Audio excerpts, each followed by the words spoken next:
All right, so today we're going to talk about editing and just how to finish, um, take the photo as far as you can take it, and then decide on a style or an aesthetic that you would like to use for both high key and low key. Even though you only need to do this for one image, take time to decide which image is the best one. And you can do more than one. And for this tutorial, I may do more than one for each. So I'm going to start with a high key photo. And again, most of these edits can be done on a cell phone as well that has an editing feature. You don't need to run it through Adobe to get this to work. So the first thing you want to try and play with is exposure and see what happens if you brighten the photo up like this. The thing I don't like about that is it starts to also fade away the black colors and the colors. So I'm going to try to counter that exposure by increasing the contrast between the lights and the darks. Doesn't seem to be giving me much. And the highlights. And then bring back some of that black. I might even just go all the way. And then basically, when I played around with this before, I really like that ethereal look where you can't even really see the shapes of the dice, but I am leaving just a little bit of hint of shading.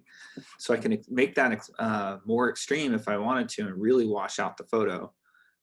Or just keep playing. And again, the goal of high key is to just try to make sure that you are kind of concealing form. And if you're not, you're keeping it very minimalistic. Just simple lines that are shades with the dark features taking over, and that's where the contrast comes in. So you're contrasting the background and the foreground elements. So in this case, the cards are just barely hinted at there. And again, because of some of the exposure settings that I started with and edited, some of that's lost. And then you can, if you want to, boost up some of the colors later and give them, that's the hue, basically more saturation. So you can saturate the whole thing to brighten it up, or your aesthetic might be to go more towards the black and white. So you can go full black and white, or maybe just part way where you're just fading a little bit of color in and mixing it. And again, that choice is completely up to you as to how you want that final photo to look. Just be sure that you're able to defend it and you explain what you were thinking. So for this one, again, I'll do one more. Again, the feature that I'm looking at here most, and I can see that this front part of the shuttle, because of the way that I angled it, is in focus better than the back part. Still a little bit of blurry because it was shot with a phone and handheld. But again, same idea. I'm going to try to up the contrast, bring back some of the black tones to the darker level. And then again, this is a question of, do I want to wash out all the finer details, or do I want to keep them somewhat preserved and do what I can the rest of this image? I can go the opposite direction with shadows, but not too much, not too much. And how, what's the best combination that I can use? I do like the color in this because there's not that much. And I also like the fact that with the contrast, there's only a few hints of edges. Let's see if I can push that a little further to blend into the background so it looks like it's emerging. I just happen to really like that look. It doesn't have to be your aesthetic as long as you're trying to keep your use of darker contrasting details minimal as possible. Again, one of the first images I had, I did take it in Photoshop to eliminate the stand, and that helps give me the look that I really would have wanted. And there were some versions of, there's some versions of software out there that can cut things out. But again, this is more about dealing with exposure, lighting, edits, and then subject selection than it is about trying to be fancy and select something in Photoshop. So that's two. I'm going to leave the iPhone alone and switch over to the low-key side of things. I'm going to start with this one. Okay, so actually I had to turn this camera on the side. It's a little grainier than I would have liked. I had a really hard time getting light not to hit the blanket, so it limits my options as to what I could do. And then one of the things I had to do was to basically rotate the camera over so that the socks are still in the vertical position. And in the low key, you're kind of going the opposite direction. And one of the first steps would be to lower exposure. Now, again, that's getting rid of most of the black background, but I can add to that effect by lowering the black and then seeing how the shadow detail comes out. Doesn't seem to have as much impact. Remember that all of these things interact with each other. Bring the contrast up. And then bring the whites up because I want that. That's what I'm looking for. There we go.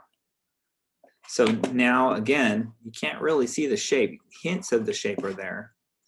I can bring back some of that exposure, but as I do that, I'm also bringing back some of that background. So I'm actually going to do it this way because I do want some more of the form of the dominoes to be hinted at through the lighting references. But again, what I was aiming for here was the red. And again, choosing saturation. Do you want to desaturate and go more in the black and white or add a little color? These are all style choices. The key for low key here is to try to have as most of your palette, most of your frame be as dark as possible so that you're using a minimal amount of light and color and details to reveal form. Maybe not the best one for form, but it's a good one for achieving that low key look.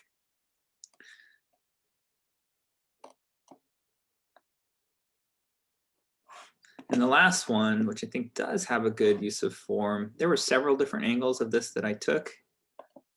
This was the watch. It's a little fuzzy. I just, again, you know, dealing with the limitations. This one's a little bit sharper, so I'm going to try this one. And I forgot to mention, you can recrop a photo. And when you recrop a photo, you're basically creating an opportunity to take more advantage of thoughtfully placing and using the rule of thirds in your composition. So while I like the circle, I kind of want to see what it looks like without that circle. Right. This was where I got stuck again. Double click. Yes, that's what it was. Okay. Be surprised how long that took me one time to do. And here, I almost already have my low key, so I don't really have to do much. There's nothing I could do about the circle. And I know that there's a bit of motion blur and noise. And I forgot to address noise in the other ones. And actually, I chose an app that doesn't allow you to fix color noise. I don't think that this one has that as an option. But if you do have an option, especially on many cell phones, they do have the option to reduce the noise in the grain. And that would clean up some of this and smooth out some of those edges. So I'll have to do this again with a cell phone just to show you how the noise would impact the photo. But for this one, I don't need to do much. Really what I'm looking at is that chain and how light is being used on the chain. Because even if I'm here, I'm still in the dark range, but I want to create more value differences between the light and the dark aspects of the chain. So to do that, I have to lower the exposure just a tad. And then I'm playing with contrast, and that is creating a little bit darker on the watch face. So I'm liking how that works. And I can brighten or darken the highlights. So I think that's kind of where I want to go with this. Again, really trying to give the viewer the sense that this chain and the watch have a form, but the light and shadows are interplaying with that form. Well, I don't want a lot of highlights. I do want to bring my white values up, and then I'll see whether I like. And I do like that. So coming back to highlights, I might bring this back up just a tad more because I still get that dark look.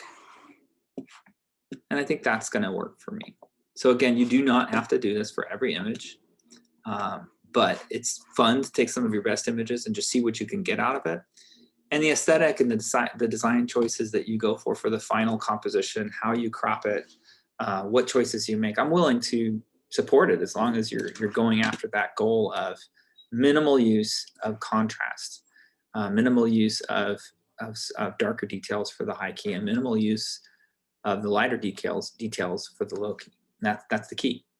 It's the key for low and high key. So hopefully this helps you kind of think about how you're going to choose which photo you want to pick, and then really spend some time on it. You know, really spend some time deciding what you like.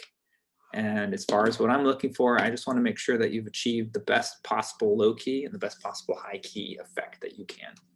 And then write about the process and all of the things that I've asked you to write about on the site.